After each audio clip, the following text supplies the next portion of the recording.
गौ से हर रोग का निदान है, गौ हर रोग की औषधि। तो दोस्तों यहाँ बारिश भी बहुत तेज होने लगी है, आप देख सकते हैं। ये देखिए बारिश बहुत तेज होने लगी है, तो लग रहा है आज बरसात खूब जम के बरसेगी। तो मौसम तो खतरनाक हो रखा है और हवा भी आने लगी है। ये देखिए हमारे शास्त्र कहते हैं कि गौ के कंधे से लेकर के गौ की पूंछ तक आप 10 बार हाथ फेरे, मां मंत्र बोलते हैं, आपका बीपी नॉर्मल हो जाएगा। परीक्षण करें ना, तो जिसका बीपी हाई था उस समय पहले उसका बीपी नापा गया, बहुत ऊपर था मशीन के द्वारा, कथा पांडाल में उसका बीपी नापा गया, बहुत ऊपर था। और फिर उससे कहा गया तुम गाय की पीठ से लेकर के और पूंछ तक 10 बार हाथ फेर और मां मंत्र बोल। तो उसने ऐसे ही किया 10 बार।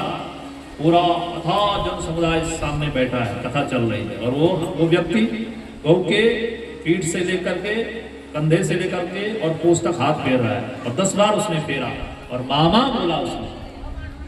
और जब उसके बाद उसके बीपी को नापा गया तो नॉर्मल था वो, ठीक है। बोले अगर बीपी हाई है तो क्या करो, बोलो गाय की पीठ पर हाथ फेरो। अगर आपके शारीरिक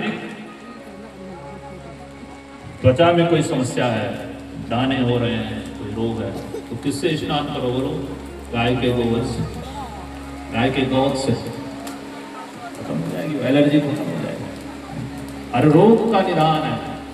आपका सिर दर्द हो रहा है तो गाय का जो घी है उस घी को नाक में डालो, इतना भी मत डालना कि वो दवा डालना कहीं नाक के साथ ना हो जाए, जितना आप सहन कर सको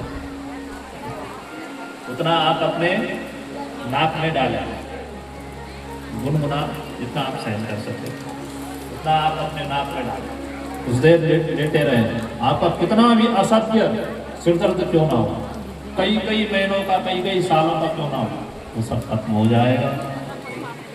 इसको मृगी आती है, मृगी, उसको क्या करें, मृगी के लिए जब गाय ब्याती है, उसका जो बछड़ा है या बछिया है, जब जो पहला गोबर देती है, ठीक है, उस गोबर को सुखा करके और उसको बारीक चूर्ण बना करके, ठीक,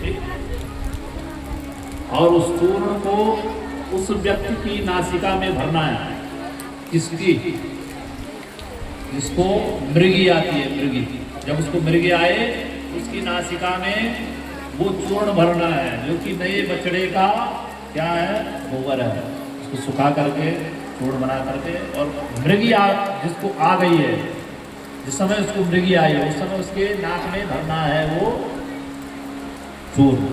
देखना ऐसा आप 3-4 बार करेंगे तो उसकी मृगी की जो कई सालों की बीमारियां, कई सालों की जो उसकी मृगी की बीमारी है, वो बीमारी ही खत्म हो जाएगी। कई लोगों ने करके देखा है। हर समस्या का समाधान है। जो रोग, कैंसर आदि जो रोग है वो रोग मिट सकता है, जबकि कैंसर का कोई इलाज नहीं है। आज भी कैंसर का कोई इलाज नहीं, लेकिन हमारा आयुर्वेद कहता है कि जिसको कैंसर हो गया है, किसी भी अंग में हो गया, उस व्यक्ति को पंचगव्य पिलाओ, और जिस स्थान पर कैंसर का कीटाणु फैल रहा है उस स्थान पर जो ठोस पंचगव्य है उसका लेपन कर दो। ऐसा आप 15 से 20 दिन तक करें नियमित रूप से, श्रद्धा और भाव से, तो कैंसर जो रोग है वो भी खत्म हो जाएगा। और छोटी मोटी बीमारियां तो, लेकिन जिस बीमारी को आज के डॉक्टर और आज के वैज्ञानिक जिसका निदान नहीं पा रहे हैं, वो निदान भी अगर करता है तो वो पंचगव्य करता है। ये तो हमारे ऋषियों ने खोजा है। बोले जो गायों को रखता है, जो गाय की सेवा करता है, वो ना रोगी बनता है, उसका शरीर भी ठीक रहता है, उसका मन भी ठीक रहता है, उसकी बुद्धि भी ठीक रहता है, उसका कल्याण ही कल्याण होता है। बोले नारायण भगवान हर हर महादेव। आइए